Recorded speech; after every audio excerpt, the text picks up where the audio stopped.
All right, welcome everyone to our community call about new trends and learning across our community of retreat centers. Welcome to the end of September. I feel like this has been a super busy month for me. Maybe it's not been so busy for you, but fingers crossed you've been busy in a good way. And excited to be in a conversation with you about what we found last month as we collected all this data from these retreat centers, some of which may represent your center. You may have filled out the survey. If you didn't, totally fine. We're going to learn together. And I'm excited for what this might generate for ways that we can continue a sense-making process beyond this call. So this is kind of an open door. We're going forward and seeing the lay of the land, and there may be some new opportunities that come out of our conversation today. I wanted to share a couple of housekeeping items before we get started. One would be encouraging folks to put an introduction in the chat. If you want to include your contact information for this group, I encourage you to do that.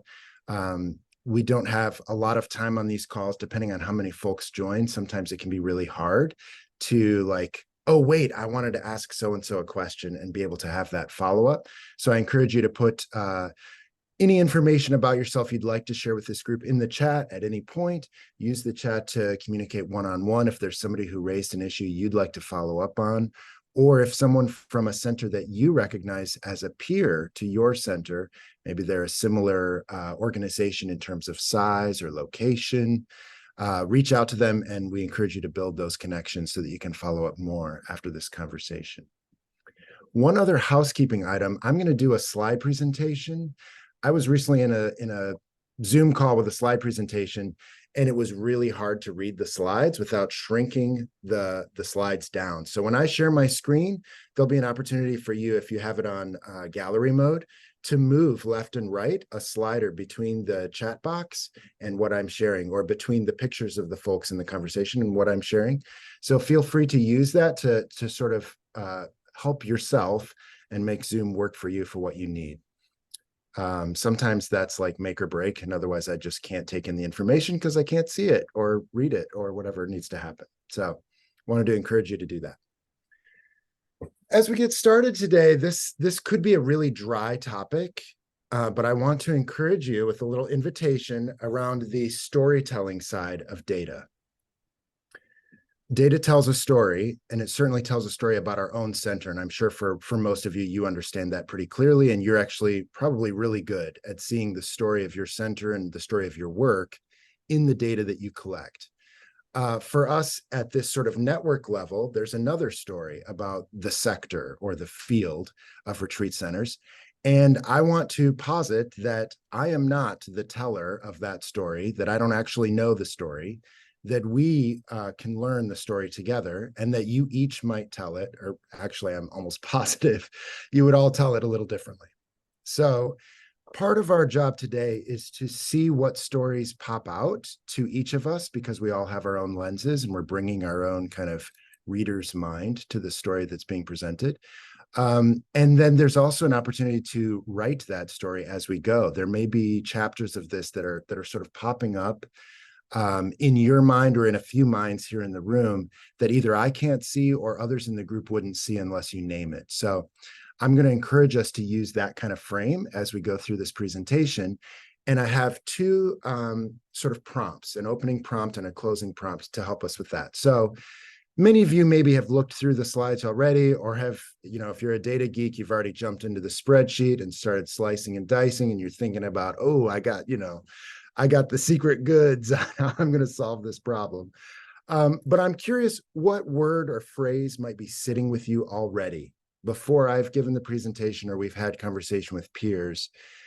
So I'd encourage us to take a few moments here. I'm going to actually time us for 2 minutes of silence where we can sit with not just our expectations, but also kind of the bigger story we're holding about retreat centers as a sector, or the story of what retreat means in our country or in our community, this sort of bigger story that we know we're a part of, but that can be kind of hard to see.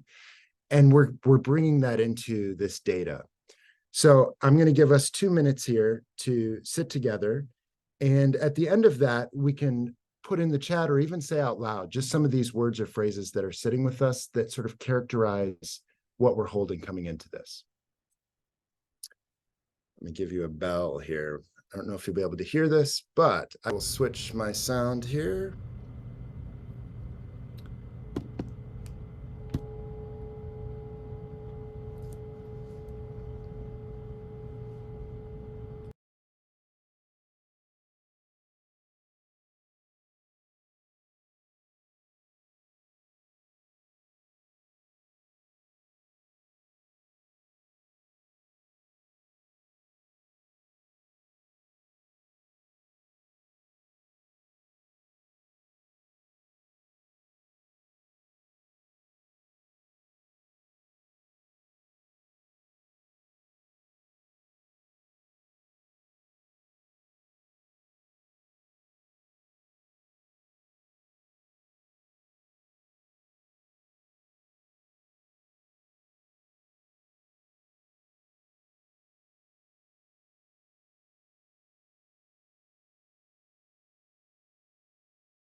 All right, welcome back.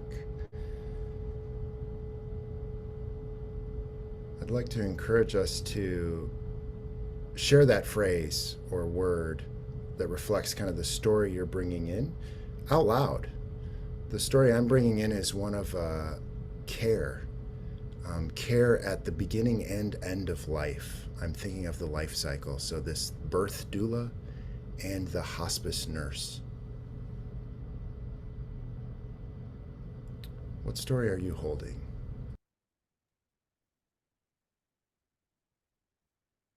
Two words: compassion and hospitality.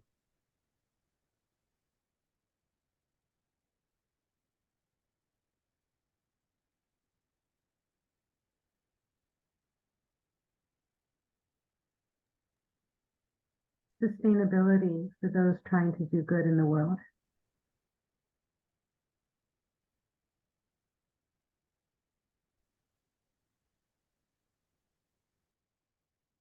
Healing.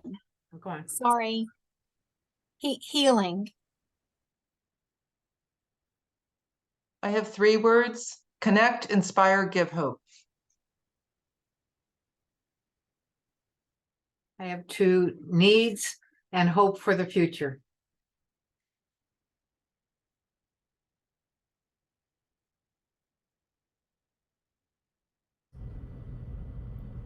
We have the value of centering down. It's an entry from the chat. And a question: what does it mean to hold space?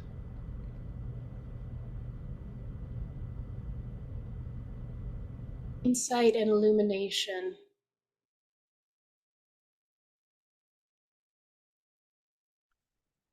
The power of listening to heal divisions.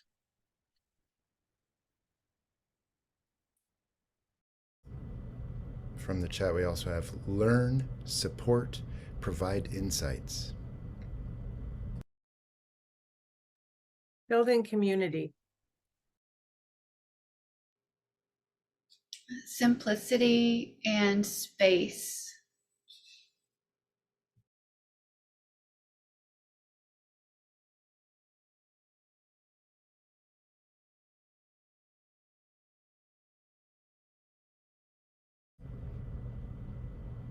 Anybody else have one? I hate to cut it off. This is like a fountain of beauty.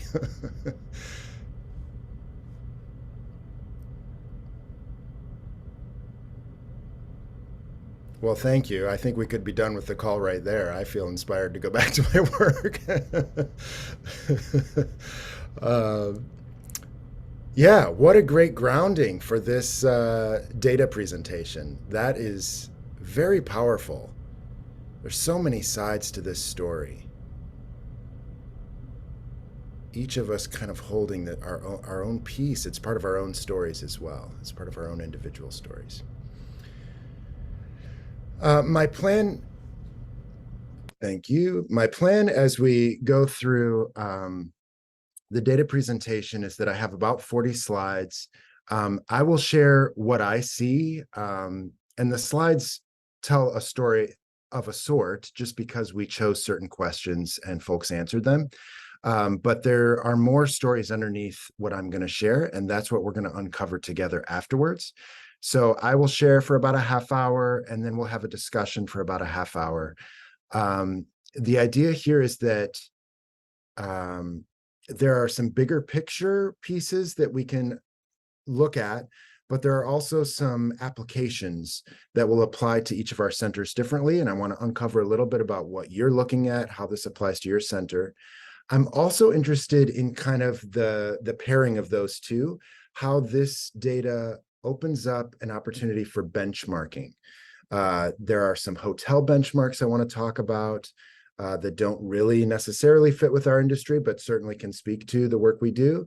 And I'm curious how we might talk about those, or ways that retreat centers might think about those differently. So keep that in the back of your mind. I'd like to get into that a little bit. I also want to open up for some bigger, broader discussion just around our curiosities and ideas that come out of hearing this data in this way. So it's not going to be a proper Q&A because I'm not the answers holder. We are the answers holder. So we'll be kind of holding it that way after I present. Any questions about that before I get started?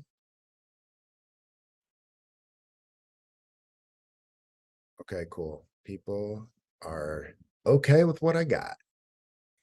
Let me get this set up for you. Hopefully you'll be able to see my screen here.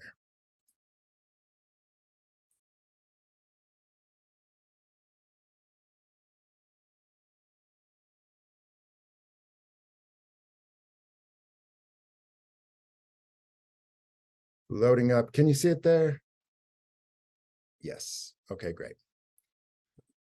So you hopefully have had this in front of you already. As you know, this came from a survey that we did in August. We do these about every year and a half. This is our third one. Each time we've had a little bit better response rate, and our community has been growing. So we were really excited to have almost 20% of the retreat centers in our community represented in this data. There are some kind of high-level overview pieces that I thought would help you use this as a resource to share with your board or to share with funders to help you talk about what you're a part of when you say you're a part of RCC. So I tried to put those up front.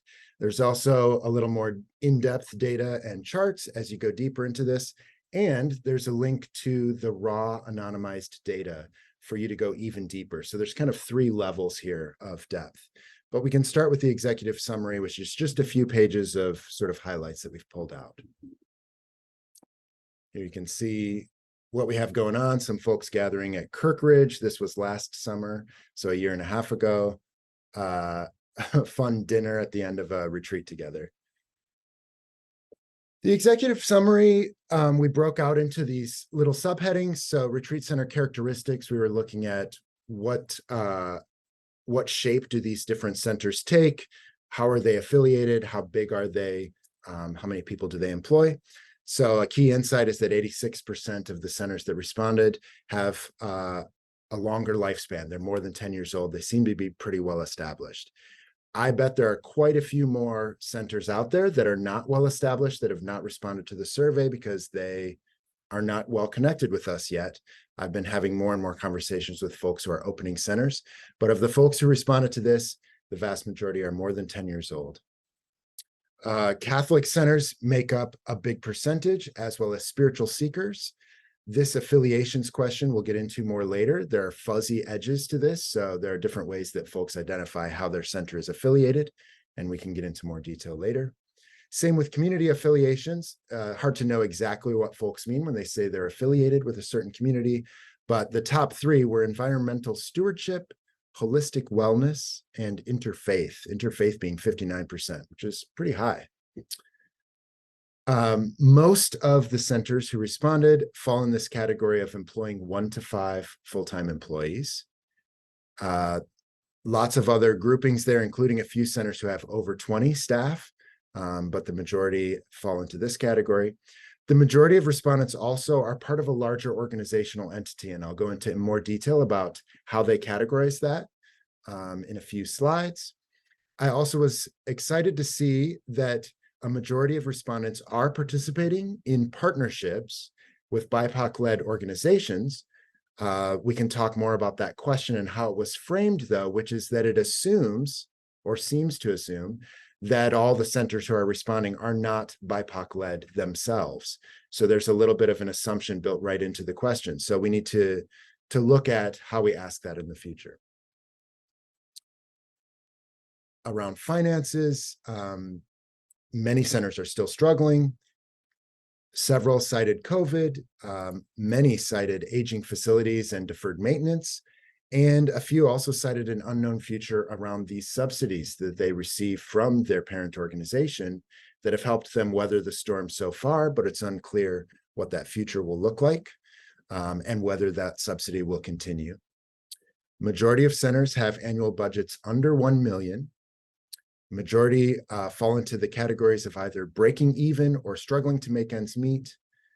23%, less than a quarter, categorize themselves as either turning a profit or sort of the highest category offered, thriving and growing. These are also fuzzy categories. We could certainly make them harder edged in the future, and we can talk about how we might want to do that. For the majority of centers, this was interesting to find out, fundraising accounts for less than half their annual revenue, and 1/10 of the respondents receive no fundraising revenue at all.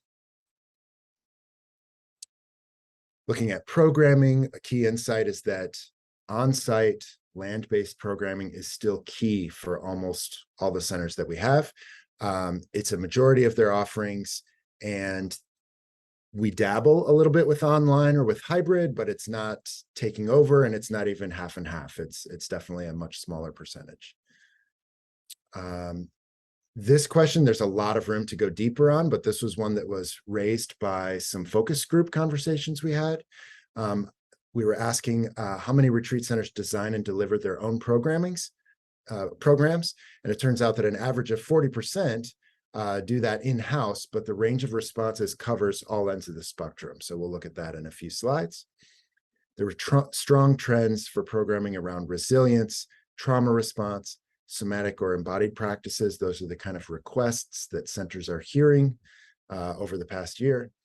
And we asked a little bit about program pricing, and folks are using a variety of models. The model that came out on top was market price, but most people entered more than one, so they're kind of using a range of pricing models.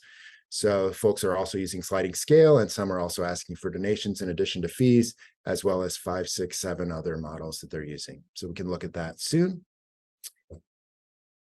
Collaboration within RCC. This was a key insight that marketing was the most requested topic that folks want to collaborate around. Programming trends, fundraising, and management and operations were also requests. And this was categorized more so as an interest in exploring. So it wasn't clear whether folks wanted to collaborate on this or receive a workshop or a webinar or a training. They just want to explore this with the RCC. So we can also talk more about, what does explore mean? Are there specific ways that this group wants to explore this? You know, there's always more granular data that we can look for, excuse me. Of folks who ranked their responses to topical interests, collaboration with change agents was their sort of number one, most high priority, which I think is fascinating. Definitely room for us to go deeper there as RCC. We share a link here to the raw anonymized data. We have it both for this survey and for the survey a year and a half ago. So I encourage you to download those, play around with it yourself, find who your peers are within that survey data. If you find a cool, data point that you want to share, post it to the rest of us on the Facebook group, or email it to Erin and I and let us share it out. If there's a finding that you think is really unique that other folks haven't been talking about yet, we definitely want to learn about that. I also wanted to make sure we had a link to the sustainability toolkit so that you see how this data could also be applied in other settings.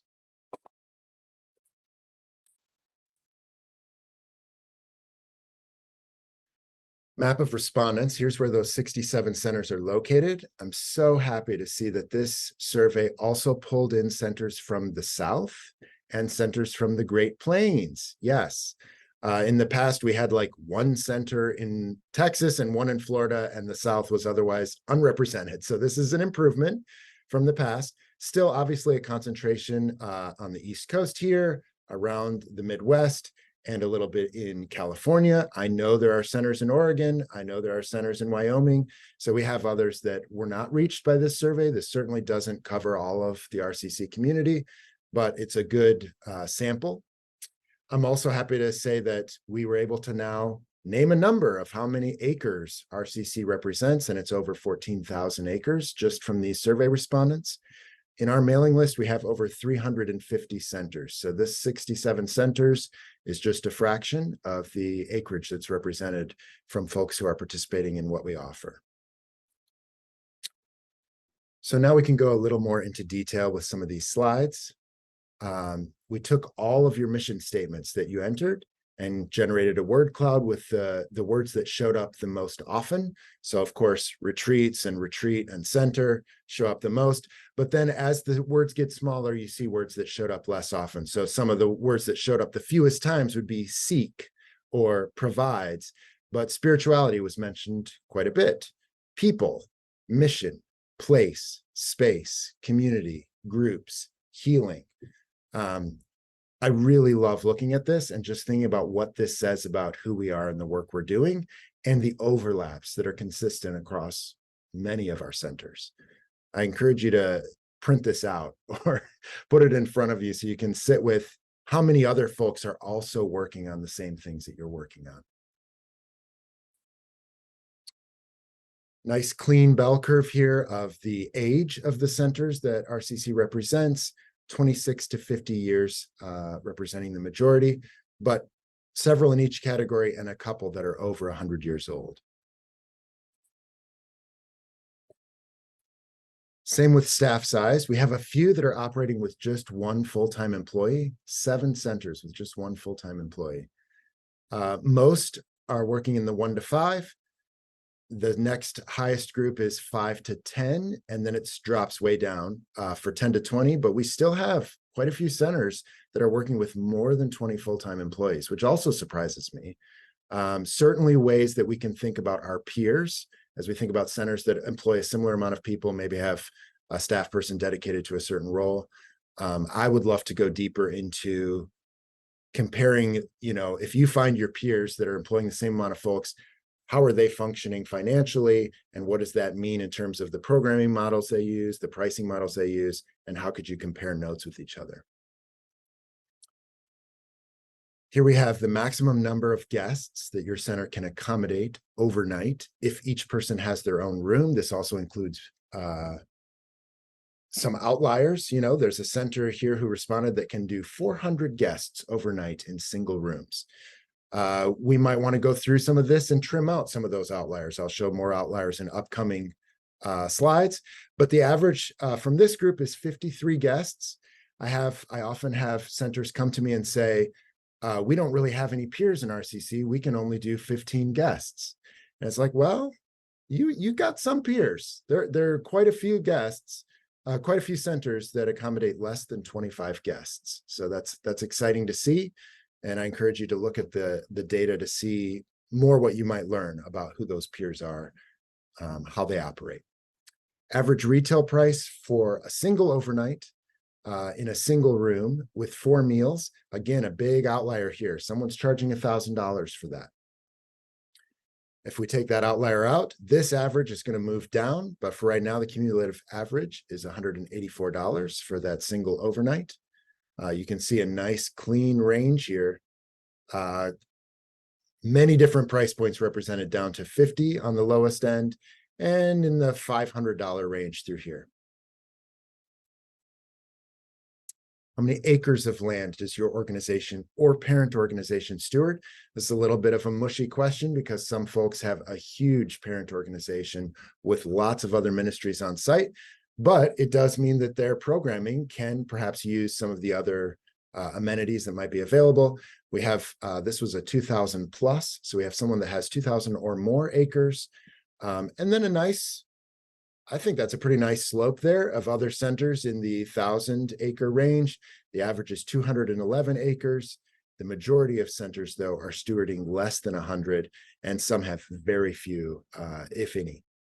Some, I think, have, you know, they can do 1 or 2 people overnight, and they just have a few acres.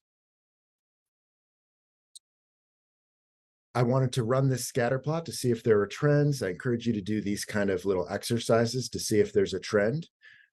Correlating retail price with accommodation capacity. As you're able to accommodate more people, does the price go down or up? Does it stay about the same? You can see there's a lot of variation in here at the lower capacity. The price for some of these higher priced centers is down in the lower capacity. So I was looking for like, is there an exclusivity that lends more value to certain centers? If they have, you know, much fewer rooms, are they able to charge a lot more? We can dig into that more later. I also wanted to do a scatter plot to see if there's a correlation between campus size and accommodation capacity. As you get to these really large campuses, are they also offering more rooms? Do they have more, you know, housing on site?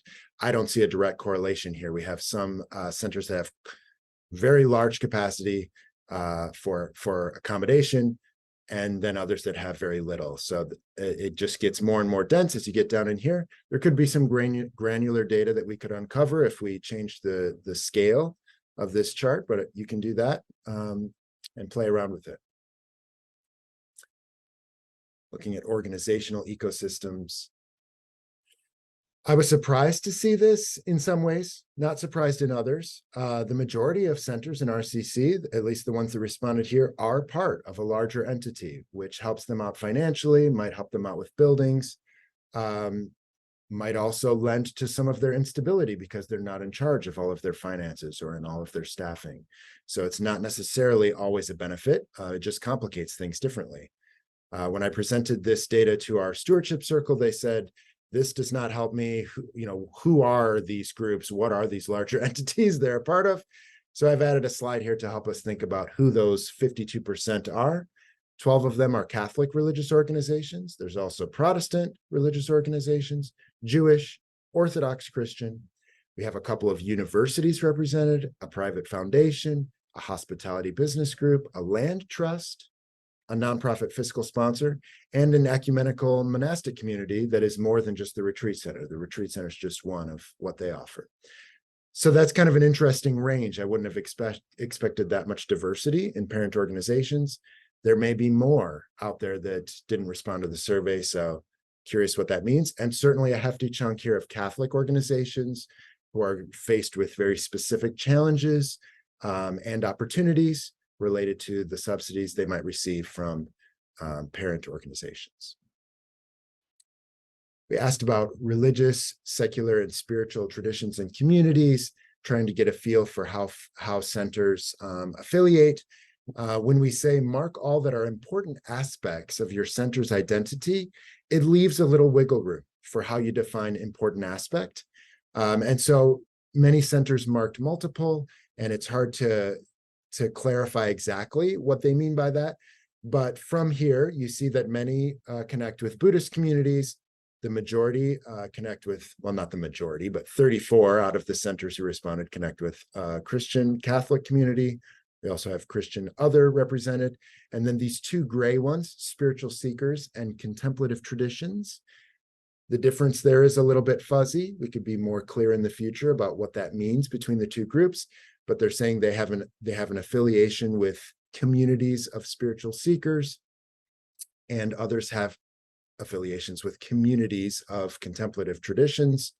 That would be different from a contemplative tradition that might be inside a Muslim community. So Muslim communities, we have 4 centers that identify as being affiliated that way. Of course, Jewish centers, some that say they have no religious affiliation. We might want to call them secular centers. Hard to say. Some secular centers might say, well, but we are affiliated with a certain multi-faith community, and so they might have checked here as well. So this slide tells us some things, but it doesn't tell us everything. It's a little more complicated than it appears at first glance. Same with the coming slide, which is about serving specific communities. So we say mark all that are important aspects of your center's identity, and you'll see a wide range here, and most centers have a few activist or movement builders. We have 29 centers that answered that they have a demonstrated commitment there. Also artists, also BIPOC, caregiving and healing, education. Environmental stewardship came out on top with the most centers marking that as a demonstrated commitment that they have, but also holistic wellness and interfaith came in second. And then LGBTQ at 34, which is a big number. 34 of these centers have that affiliation. And some saying, you know what? No, we just do what we do. We're not affiliated with specific communities. This is who we are. Take it or leave it. You're welcome to come try out what we do, which is great too. Everybody's got their own thing. We also asked this question to just get a feel for where are those BIPOC partnerships happening. We've been hearing more and more about new centers wanting to form that are BIPOC serving, BIPOC-led and BIPOC serving, kind of meeting the certain cultural and specific needs of those groups. And we've been hearing more about partnerships where maybe they don't want to own land. They want to work with a center that already is stewarding land and build partnerships that way. So we're wondering what's already at play in our network. And we found that a majority of the centers who responded are already in active partnerships. What we didn't ask is whether their own organizations have a certain racial makeup that might explain them as being white-led, white-dominant. Maybe a culture of white supremacy is baked into almost all of our organizations. And so asking this question doesn't answer a lot of other questions that sort of are assumed preceding this question. So there's more to uncover there. I will use this slide as a chance to remind us that in 2021, the Racial Healing Initiative launched, and we did a racial equity assessment of retreat centers. And that data is also available to you, where we talked about, who's in your organization, who's on your board, who are you serving, what is the racial demographic makeup of those communities, and what work is there to be done. So you can also check out that data in our shared Google Drive. Retreat center finances. Now we'll talk about this section. We asked, first of all, just a general operating budget for 2022.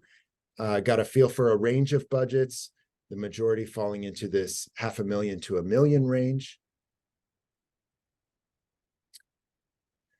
This one I felt was very telling, but it tells a different story depending on your lens that you bring to it. So this is one of the ones that we can come back to during our discussion. What is your assessment of your center's current financial health? Unsustainable beyond the current fiscal year would be the most negative assessment. And we did have 3 centers that responded that way. They're not sure what the future holds. Struggling to make ends meet is still a negative assessment, but it's a little better than this is our last year. Breaking even, my intention here was to say that your ends are meeting, but it doesn't look good for the future. So you're covering your expenses. But the question that was raised around this is, does this include deferred maintenance? Are there other things that you're pushing off to future years and you're making your ends meet now, but you're not making them meet for the future? So the way you slice and dice your budget may mean that you might answer this question differently than your neighbor who's faring just the same, but does their budget differently. Turning a profit was the next higher category. You're actually turning a profit this year, or thriving and growing. You're not only turning a profit, you're able to put money in the bank, and maybe you're looking at some sort of expansion project. We did have some centers that put themselves in these 2 really positive categories, but the majority of centers are either struggling to make ends meet or they're just barely breaking even. And to me, that means we have work to do and hopefully support to provide each other as we try to move into turning a profit and get more sustainable as organizations. But other folks looked at this differently. They said, you know what, we've got folks who are breaking even, thriving and growing and turning a profit. This is a really rosy picture for RCC. So depending on your lens, you might interpret this slide differently. And I look forward to discussing this with the group on the call today. I wanted to slice those categories by the price points for their overnight stays. So on the left, you see the different price points for that one overnight. And then in each of these columns, the different categories. So unsustainable, you'll see this spread. Struggling, a little bit wider spread. Breaking even, we have one at a really high price point that's still just breaking even. And then quite a few concentrated in these lower price points. Turning a profit, the price points get even lower. And then thriving and growing, you have this spread between around $350 and $75. That's the spread for the thriving and growing. So you see folks kind of trying different price points before they get to turning a profit where it's lower. I think there's a lot to think about here and other ways that you could analyze the data more in detail using these categories. Slide 27. What percentage of your center's annual revenue comes from fundraising efforts? A tenth of respondents answered 0. They don't do fundraising. The average was 22% of their overall budget, of their annual revenue comes from fundraising. And then the highest was around 78%. Quite a few answered 50, sort of half and half. When we asked what other factors are impacting their current financial sustainability, people answered kind of around the board. They've tried raising fees at the middle and higher tiers this year, which has generated some additional revenue, but a lot of them talked about old property, capital repairs, improvements, and how even though they're very active and frequently at maximum capacity, they're facing these challenges. People talked about payroll expenses increasing and that the business has not returned. And then they mentioned the pandemic, COVID, not sure about the future of their supporting religious organizations, support, and having some debt. So let's look at programming together.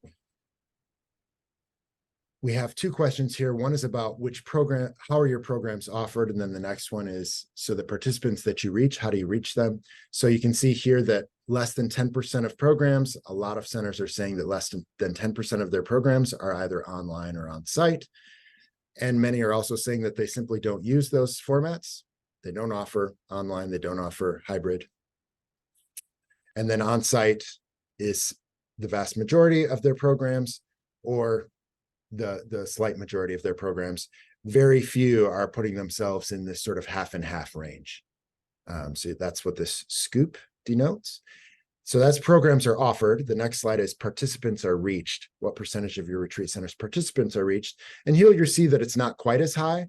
So some folks are reaching more participants through the hybrid and online programs, which makes sense. That's logical that you would reach more people through those programs, even though they aren't the majority of what you offer. So still people are doing most of their work on site. That's kind of retreat centers' sacred offering, I would say, in the market. What percentage of your center's total programming is designed and delivered in-house by your staff? And there was a wide range here. Some centers, that's all they do. They do it all. Others do the vast majority, but have a few rentals. And then you have the average being around 40%. You can see some half and half here.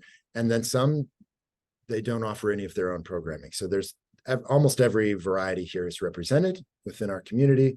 So that's also another way to help you understand apples to apples, find another center that's working on that same split as your center. I was very curious to ask about programming trends, and we got some positive responses that other folks were excited about this and also wanted to talk about this more going forward. This is one of the value adds of being a part of RCC, is we can look at these together, and what you see in your neighborhood, you can compare with what folks are seeing in other regions. Some of the highest marked increases in demand for programming were around resilience, somatic and embodied practices, and trauma response. Folks also had high responses for food or garden or foraging programming, death and dying, eco grief. People also mentioned just regular grief in the other section, which is on the next slide. You also see a little bit around burnout, music, dance, visual arts, and several others that at least a few folks marked. I'll go to our next slide, which shows what folks were adding in the other write-in section. A lot of connection to nature was mentioned. Prayer experiences, healing came up multiple times, and grief came up multiple times. And then some other ones that I've heard, but that are not mentioned as often, aging, respite, sustainable celebrations. In my mind, I'm thinking weddings, but I don't know for sure what that means. And then non-traditional healing modalities, now moving into the retreat center environment. We've been seeing this in social media and in the self-care kind of movement, but people are asking for that in retreat centers as well. Retreats for Black, Indigenous, and people of color. I'm sure there are other kind of identity groups that are looking to retreat together.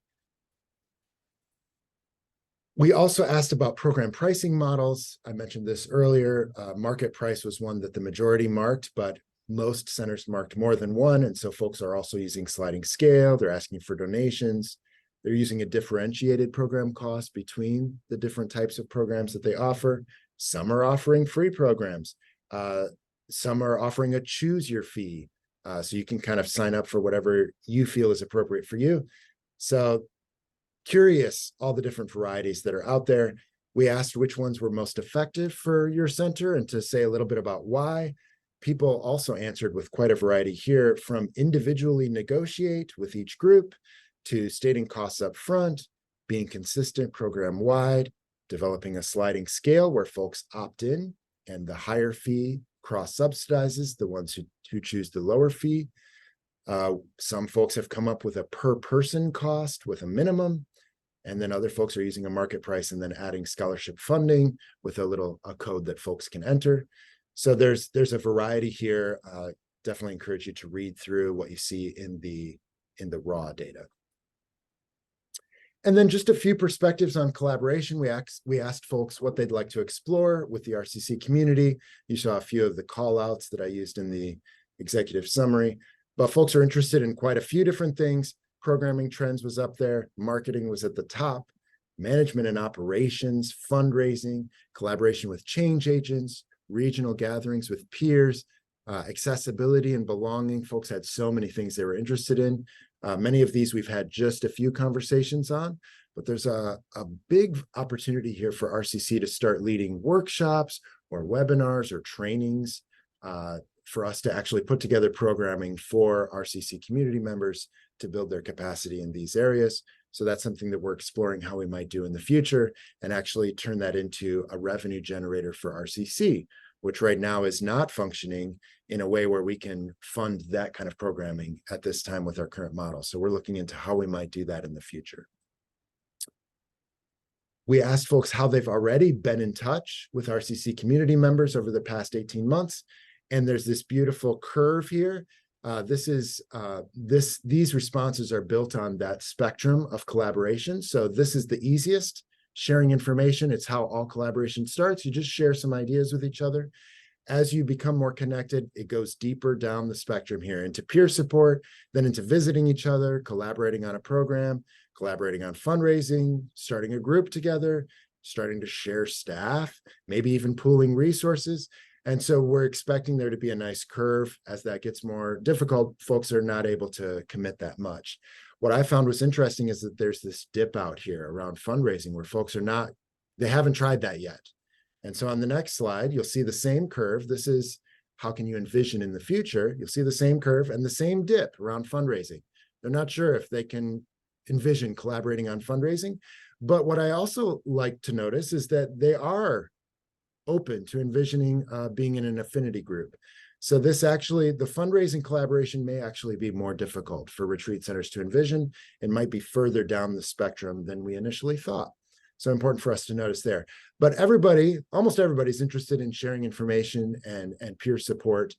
And the idea of even visiting each other's centers is something that folks are pretty warm to in the future. So we're gonna keep working on these and continue to offer options to go deeper, depending on what folks are up for. We asked about what else would make participation in this community valuable to the folks who responded. People mentioned shared data.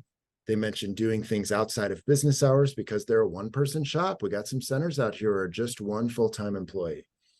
People mentioned a regional gathering, wanting to participate more, wanting to become financially stable. Some of the same things that came up in our little meditation as we started this call in that prompt. Wanting to know about emerging trends, wanting to be able to connect with other willing participants, wanting to do some benchmarking and do it together so we can figure out how we want to sort of mark our markers of success, and wanting to find ways to financially support RCC because they are well-resourced and they understand that other centers are not. The piece I want to call out from this slide is the way this person framed their response: bed nights, occupancy, RevPAR, NPS, guest survey scores. There's a lot of hotel benchmarks that I have not heard in our conversations about sustainability that I think could be useful for us to use going forward. And I'm curious if they'll come up in our discussion today. So I'm going to mention some of those more in a few minutes. And then I wanted to just leave some framing at the end here. If you share this with other folks in your organization, people on your board, help them understand what RCC is and the work we do. There's links here to the community survey data and the green paper, which are really important for you to dig deeper in if you're curious about what this data means about the community or about your work and how that attaches to the community. Opportunity for folks to donate. And then just, of course, the credits, the gratitude we have for you to contribute, to the folks who are in some various working group and other design groups that helped us get feedback to shape this survey, and to Diana, who's been our learning and evaluation consultant and helped us keep this consistency as we continue to deliver these surveys over the past few years. So that brings us to the end of my slide share. I'm going to stop my share here and come back to the group. Thanks for hanging in there as I blabbed. I want to move into a little bit about how this landed for you. And the idea here is that you're holding a story about your center and about what this data means for you that I can't know because it's so specific to where you are. And each of us in the room is doing that. So I'm curious about what the bigger picture is that's sort of unveiled by looking at this data and how that lands for you. So asking you to kind of chime in, feel free to do it in the chat if you don't feel like talking today, but asking you to even verbally jump in and say, what's the big picture you're seeing here? How does this play into your story?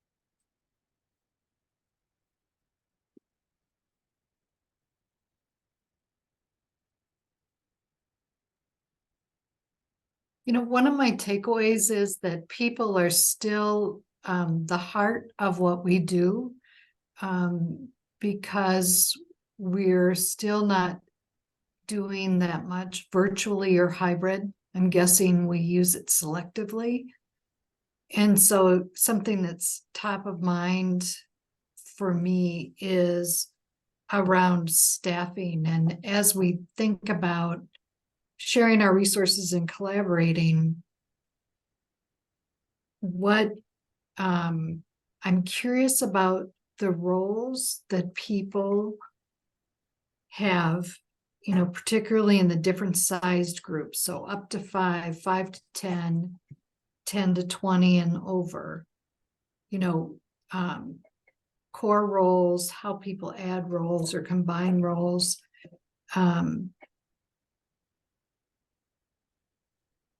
To get the work done, to manage good hospitality, and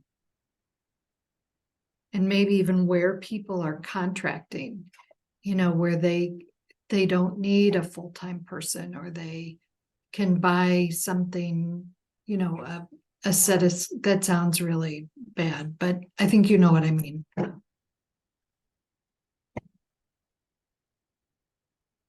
Great. I'll remind folks that Erin is taking some notes as we go. So trying to capture some of these stories, encourage other folks to chime in with the story that they're seeing, or maybe a piece of how their center fits into the larger story.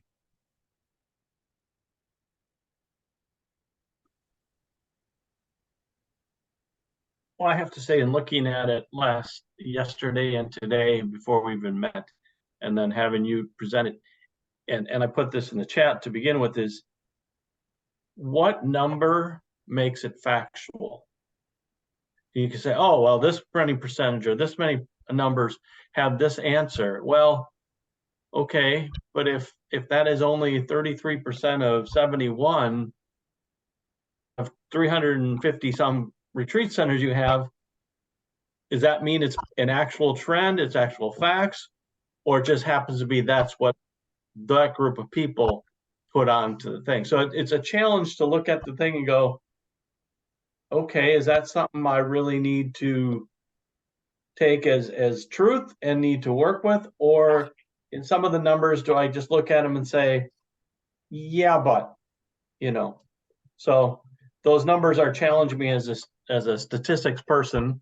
In baseball, 300 is a great number, but in percentage wise of a quarterback, you want more completion. So it's like, how do the numbers play out as a retreat center? Yep, it's a very diverse, well, it's not a very diverse in some ways, but it is a very diverse in other ways, network of retreat centers. So there's a lot of subtlety once you get down into the smaller percentages, and we can't say that it's representative of all the types of models that are out there. We can say, though, with 20% of our mailing list responding, that's a very good percentage, and a lot of reports only include 5 to 10% of the overall group that's being surveyed. So this has some weight to it, more than we've had in the past. It's the best we've gotten so far. But I do hear you, and I think statisticians in the room step forward and help me out here.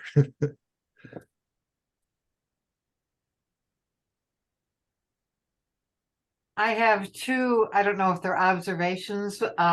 One is kind of an affirmation of what we've experienced. We did our own survey as part of a planning process. And our own experience is that people really are looking to personally be present at our center as opposed to doing the virtual. And so we get much better response for personal or in-person programs. And that seems to be borne out in terms of what you presented. But I also have a question, and it's really kind of something that got emphasized for me over the weekend. We had a program, we had a speaker who was here. And the question is, how many retreat centers, we've asked this before, but how many retreat centers have closed in the past 3 years?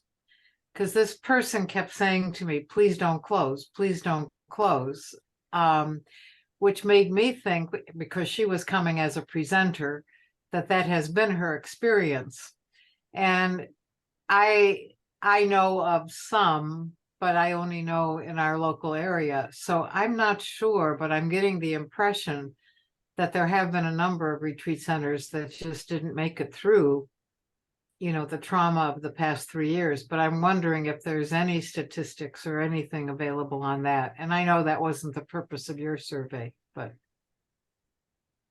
Yeah, I've only heard of 4 or 5 that have closed, several that have changed hands, but there's a lot more out there in the field that I don't see. Can we go to Rebecca?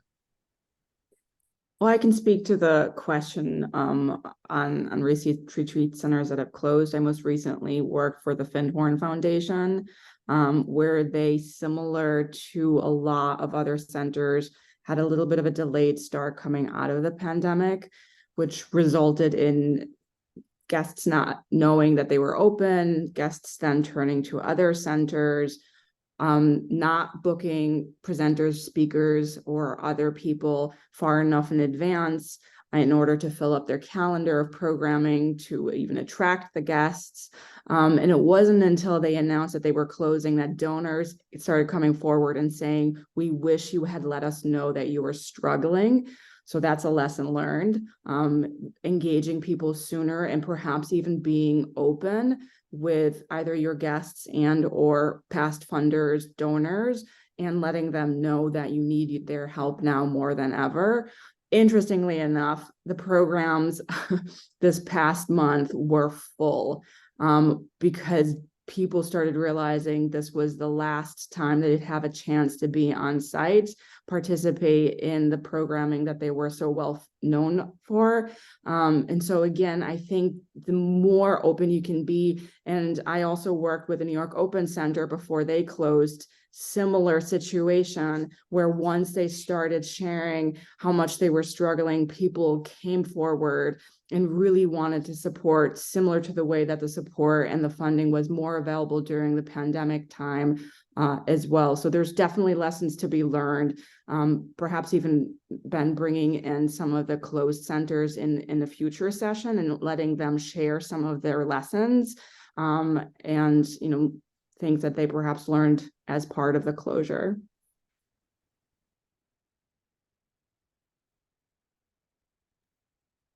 Other stories that were, thank you, Rebecca, that yes, absolutely. I am excited to have that conversation. And there are more centers too that are coming forward. I got an email this week. I don't want to air people's laundry here though, about closure and about challenges. Other stories that folks are seeing in the data, or a story you're bringing from your center that you see reflected in the data. Yeah, Brian. I struggled with the question about thriving versus, you know, just surviving or whatever, because there are so many variables there. I thought in terms of meeting our mission, expanding our mission, connecting with new communities, finally getting some young people, student, you know, elementary, high school age, and some young adults, not a lot yet. And digging ourselves out of a deficit the year before and bringing in a little extra money. But true to not-for-profits, it all gets spent again on the many needed, some of them deferred kinds of things. So it's hard to measure with the usual standards of, oh, we made X amount of money. I mean, when you defined it and said, well, might have money to, you know, invest or put away or something like that. Well, we did, but right back into the infrastructure, which of course is aging like me. But so that's one that's really, you know, I mean, it just causes me to continue to think of what is the measure of thriving versus just making it versus we need to close. And thankfully, we're not at that end, and broke my heart to see some more places saying that they're on the cusp of that. But and if there were any others in Florida, I'd be happy to work with them. But again, we're not to be, you know, complacent, but what is thriving and how do you measure that? I don't know if there's an answer to it, but that's what I'm wrestling with. Thank you. Other folks have something to share about that? Their story? I might go to my next prompt here. Anything that surprised you? I'm curious about the surprises where it didn't track with what you assumed, either in my presentation or in your sort of personal review of the results.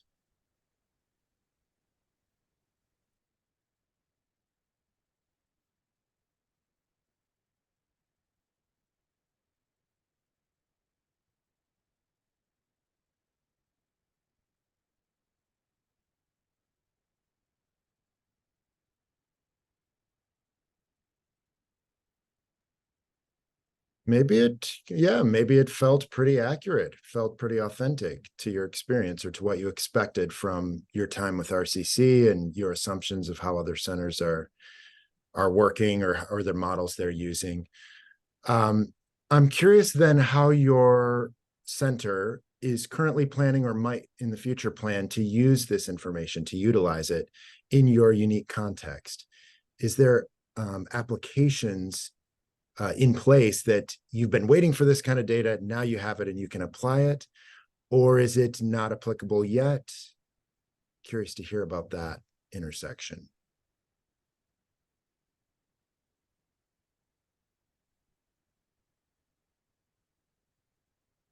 Well, we're working on getting ready for strategic planning after the first of the year, so this will be part of our environmental scan.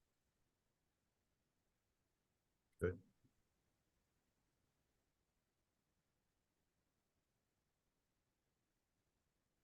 I'm going to ask our board and a couple of people that have finally stepped forward on a marketing development committee to wrestle with that question so that we can establish some, I don't know if you'd call them benchmarks or goals or ways to express what we're doing, how we're thriving, not only financially, but of course financially. So Right. that question is the one that's still really resonating for me.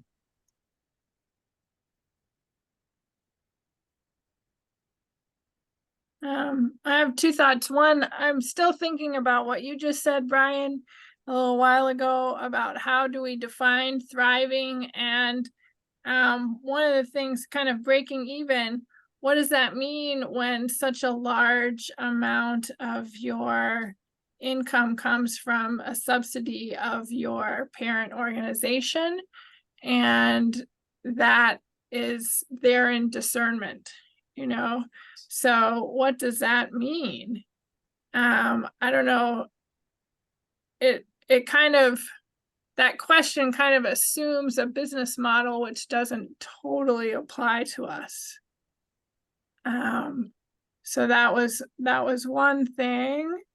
And I had another thought too. The other thought was, it was a question that I thought wasn't there. And that was around what opportunities the pandemic gave us, or kind of what innovations are happening right now, what kind of things are going well. And the one example I have from our center is post-pandemic, and kind of in the pandemic, post-pandemic, we've started this model where we have an in-person retreat, but we have a bigger name speaker who we can't afford to bring in person, and we have them come in on Zoom and for a part of the time. And this has turned out to be a really successful model for us and has increased our reach to better known speakers. And so I'm just curious for other people if there are things that are working really well right now, that are kind of emerging trends, emerging new things that are working really well.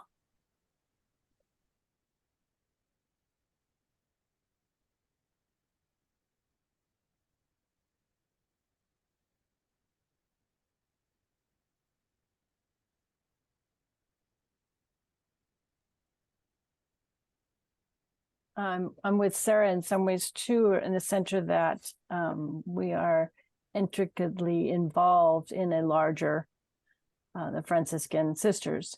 And so this information then I bring to the larger conversation going on as discernment about the future happens. It becomes part of that bigger conversation, a very important part of that bigger conversation.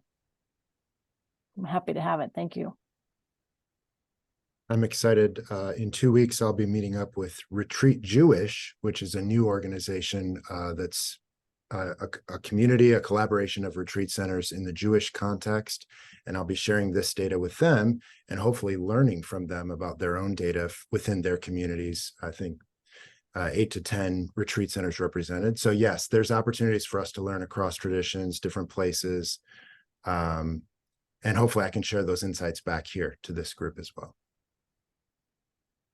We are currently in our final year of a 3-year strategic plan. And so this is really helpful and timely as our board and committee and staff are looking at adopting a new strategic plan starting in May of 2024.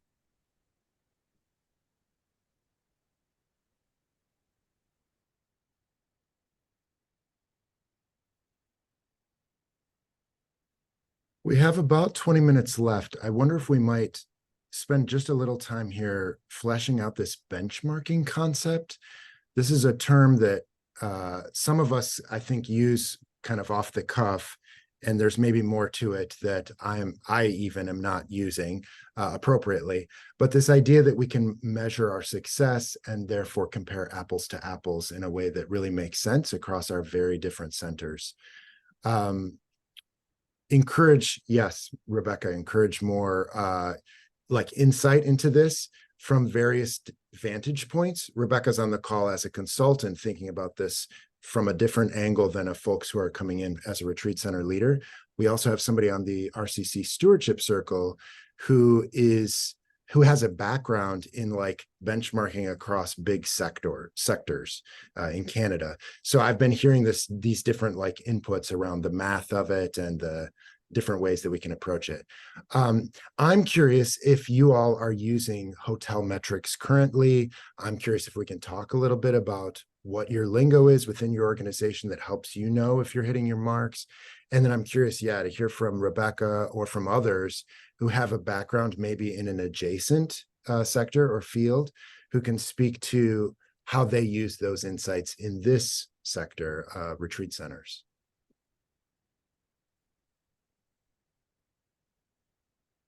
Anybody have a benchmark term or kind of go-to equation that they use?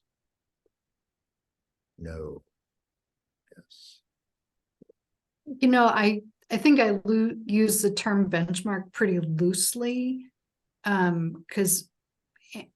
it probably varies based on what I'm trying to find. And some of it is the less tangible things. So, we went through and looked at all the listed members of RCC to identify for us retreat centers that are doing things that seem to align with our mission orientation. But then, going back to the staffing issue, so what are the variables that affect staffing models? And so how might we benchmark against that, which may have some elements of budget, but it may also have elements of the structure of offerings.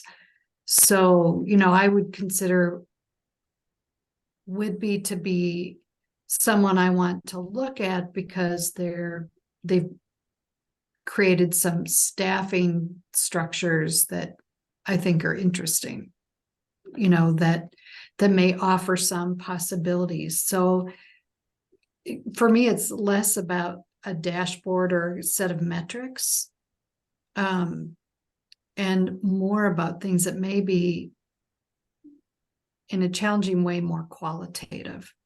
The nature of offerings. I'm curious about people who are using tiered pricing. So that's another thing I'd like to benchmark against. And a couple of things. One is, how are people naming those tiers that's inclusive and friendly versus people who have a lot of money, people who don't have a lot of money, sort of those suggestions. So I think for me anyways, I'm using benchmark in a less typical way.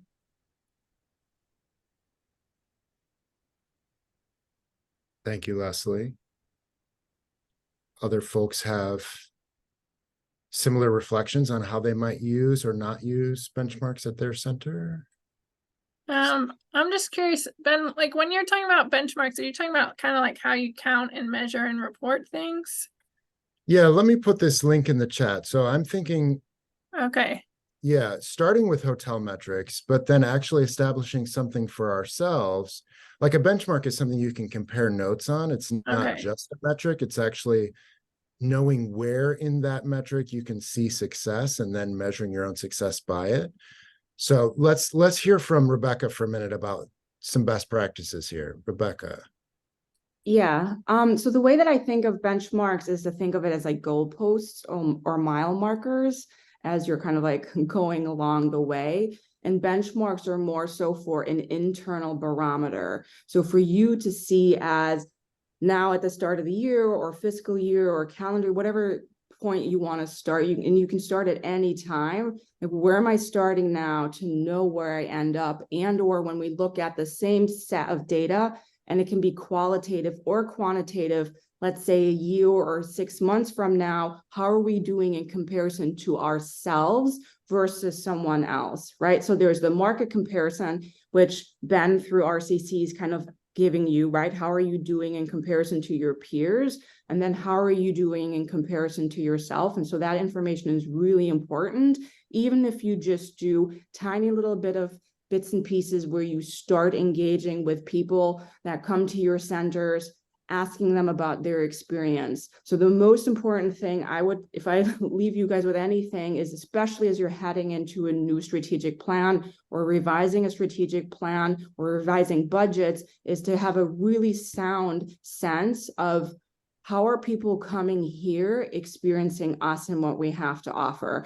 And that's the difference, for example, between a center that has a really high NPS, and NPS is a net promoter score, which just is a simple question, one question that you could include as within any email, asking people to rate you on a scale of 0 to 10. And there's a tool that does the calculation for you that then allows you to see how do you compare within kind of like a category, that category. So as an example, Findhorn NPS was 32. Kripalu Center, where I was their head of marketing, was 71. Industry average for hotels tends to be around 63, 69-ish, where NPS is concerned. So Kripalu was way ahead of the curve. Findhorn was way below the curve. And it's typically tied to what are the most valued component of an experience on site. And on site sounds like it's for many of you, right? So that ranges everything from quality of rooms to quality of staff interactions to quality of programming, ease of travel, all those different things kind of like consider into someone's experience. So anyway, I think Ben is giving you a good resource, probably that's telling you at least the definitions. If there's nothing else that you ask people, give them a chance to give you feedback about what they appreciate the most, what they want to have more of, what they want to have less of. Maybe even telling you what they echo back to you in terms of things that they really enjoy and see you doing well. Yeah, and I'm happy to answer any questions on that. You know, I think that would be a great workshop, is how to do that for ourselves, how to build that kind of a regular engagement with our constituents, because that's something we've been thinking about. And just pulling up what you put in the chat, Ben, you know, we probably, many of us use some of this language, you know, certainly occupancy rates, figuring out good ways to get to some of these metrics, I think would be the beginnings of benchmarking, or having more potential to talk in a meaningful way about the revenue we're generating based on space available. Just wanted to comment on how it relates to how we tell our story. And I have a dual role in that I am a staff person of our spirituality center, but I am also a sister of our sponsoring organization. And one of the things I've noticed as a sister is that we get information from the spirituality centers, but we have 3 centers that we sponsor, but they don't count things the same way. Like how many people come to a program. They don't count that the same way. And so we look at the 3 centers and it has to be kind of like, well, it's hard to tell because people aren't even counting things in the same way. And I think that, I don't know, is interesting, but it also keeps us from telling our story well. To important stakeholders. Yeah. Very good point, Sarah. We just had a board directors type retreat. They called it a retreat, but the 8 ministries that are under the sisters had to give a report. Well, all of you are going to put the best possible foot forward to make you look really good. And the couple of sisters I was sitting with said, I wish you guys would explain sometimes what your struggles are in your reports. What are you struggling with? What is the difficulties that you face sometimes? You know, because we just want to put up this nice, shiny, polished shoe that looks just so great to everybody. And like, wow, that is awesome what you're doing. Well, yeah, I can spin numbers anyway. And that if I want to make myself look good, you can put that out there. But truly, if you really look, where are you at, how you're growing, makes a big difference. And then the other thing I was going to say is retreat manager does give you those numbers pretty easily, which is really nice to present about how many bedrooms you've used, your percentage and all that kind of stuff. And I've used that quite often of saying, you know, and it's kind of hard because sometimes you're saying, yeah, we only have 17% of our bedrooms used during the year and that. But when you look at how many rooms you have, it makes more sense when you really look into the numbers, but they are there available to you on Retreat Manager, at least for us. So sometimes using those programs work well for you. Got to celebrate it when it does. If it's actually working well for you, hey, finally. We have about 10 minutes left. I have 2, well, maybe 3 things. So I have another question for this open discussion time. I have a closing prompt, and then I have just a few announcements about future ways that we can touch in together about this data. So the last question for the group is just, are there any other new curiosities or ideas that this discussion just now has generated for you so that we can capture those and make sure we refer to those in future conversations? Welcome you to just pop it in to the group here.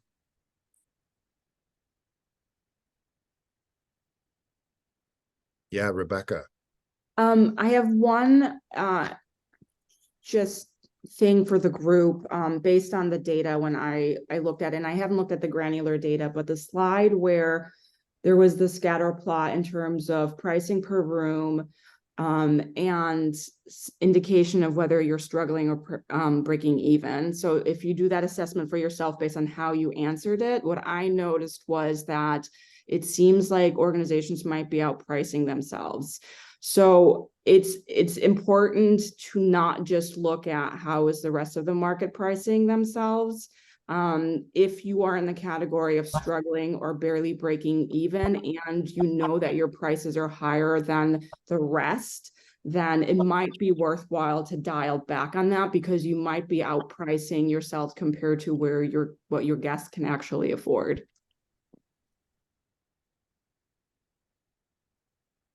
Thank you, Rebecca. Jane Marie. This is just a question I have, and it's been kind of sitting here with me as we've been talking. In anything where you're doing comparisons, as the data does, in this situation, we are all so different. We offer different things, we allow different things, we welcome different kinds of groups. And I don't know how if there's any way ever of breaking those things down to similarities so that when you are comparing some of these statistics, you are comparing apples to apples as much as possible, because you have groups that are centers that are similar, and you're not taking a center that has 400 bedrooms and probably caters to conferences and other things that we don't respond to. So I don't know. I guess it's just that the similarity question is one that's kind of sitting there with me. That's great. I wanted to mention that will be one of our discussions at the annual retreat as well, is really hearing from folks how they would split these responses according to who they would consider their peers. So yes, certainly size of center, and we've heard folks mention staff, budget, accommodation, price point. There's so many, and you're also naming programming and the types of groups you attract. I mean, yes, there may be one other center out there that's your direct peer, and that's it. But at least we could find that. And so we're encouraging folks to give us more feedback about how we might find that. Question from Brian. I just wanted to say, along with Jane Marie, that is there a way for somebody who's better at statistics and data and all of that than I am to maybe come up with 5 of the most essential points? One that would seem to make sense is, in that array of how many rooms people have available for overnight guests, to have the ones that are closest to us. Like for us, it's 36 to 40, depending on how you set up some of the rooms. So would there be 3 or 4 or 5 major points that are similar enough to have that be a subset, and ask that subset if they would retake the survey? I don't know how much work that is for you and everyone else. I'm sure it's a lot, or at least, if nothing else, have a conversation among those 4 or 5 places that would like to do that, to compare. And in that conversation could be a discussion about who are your audiences. I mean, we answered some of us answered, health and religious retreats, whatever our major efforts are, could be a part of that discussion. But what would make this group narrow down to maybe 4 or 5 that are most similar, probably in size of staff and size of number of sleeping rooms, things like that? Somebody might have a better idea than that, but I'm wrestling with that same thing. Thanks. Yeah, we would like to be able to create the infrastructure to ask those kind of questions of a group that we would identify as subsets. Also lifting up the idea of percent occupancy, because even if you have different size centers, if your percentage occupancy is really low, even though you have a lot of other rooms, you might actually be working in a similar way to another center that's smaller. Thank you, Erin, for taking notes during our conversation. I appreciate that you're capturing all kinds of stuff right now. Thank you for your work. I want to give us a closing prompt here. We started with this idea of data as storytelling, and that there's a story that we're a part of, that our centers are a part of. And maybe that story has shifted a little bit as you've heard your peers talk, as you've seen the slides that I shared, as you've thought about the diversity of organizations that are serving in this way across the United States and Canada. What is a word or phrase that's sitting with you now, just an hour and a half later? Welcome you to share that in the chat. Share that just verbally. If there's something that's still sitting with you here, or maybe something new that's bubbled up during our time together.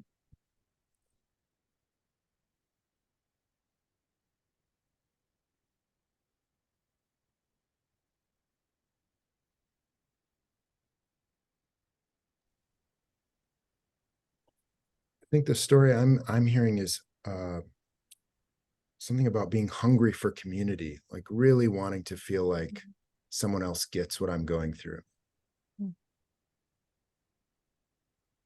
I'm hearing, when we talk about ourselves as thriving and growing, what are the things we're going to be talking about? What are the things we're going to be sharing?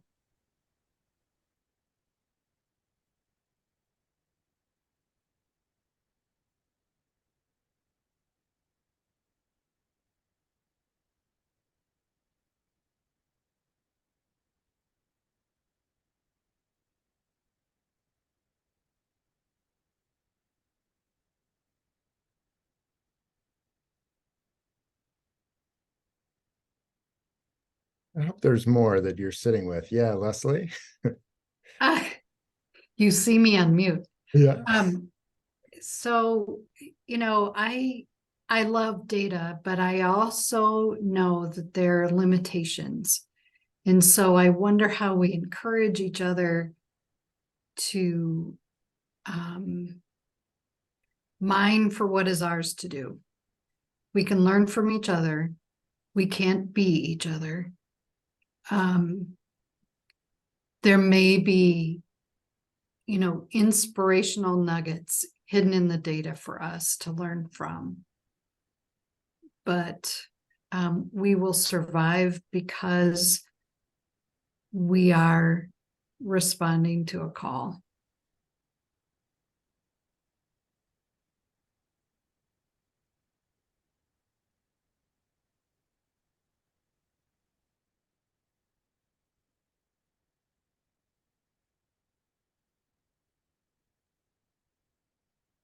I'm going to take the baton from there. Thank you for what you've shared. I'm going to name an idea that came from Nancy Lee, a member of our stewardship circle. She asked for a future community call, inviting those centers who identified as thriving and growing to share more about their social business models and how they track and understand success. That seems very aligned with some of the things we've talked about here today. So that's an opportunity. I want to remind you that our next community call on October 10th is called Your Center's Sustainability Journey, and we'll discuss the recent sustainability study, which is a different study, just 8 centers, but it went much more in detail with their finances. So we'll be talking about that and the sustainability toolkit that came out of that at our next community call. I also want to remind you what I've said earlier, that we'll be discussing this at the annual retreat in person. We'll have an open space session where we'll talk about the survey and about benchmarking, about metrics, about how we might move this conversation forward. We'll talk a little bit about how we will identify these subsets of peers like Brian was lifting up. I also want to remind you that there's an opportunity here for you to reach out to Erin. Erin, could you put your email in the chat again? If you want to join a possible working group to actually look at this spreadsheet together and think about crunching numbers in a specific way. Maybe you're interested in these hotel metrics, or maybe you want to meet up with Rebecca to talk about the services that Rebecca offers and how they might fit with your work. There are more ways that we could go deeper with this that we can't quite do in a community call, but that you might be able to do with peers. So I'm so grateful you've chosen to take an hour and a half out of your day to be a part of this conversation with RCC, which could have been really dry, but it wasn't. It was fun. I'm looking forward to talking about it more with you in the coming months. This is not a done deal. The information doesn't go in a vault and never come out. There's more for us to do, even comparing this data with the data from the past survey and seeing where those trends are. So lots more to learn. Have a great rest of your day. We'll see you in the coming calls.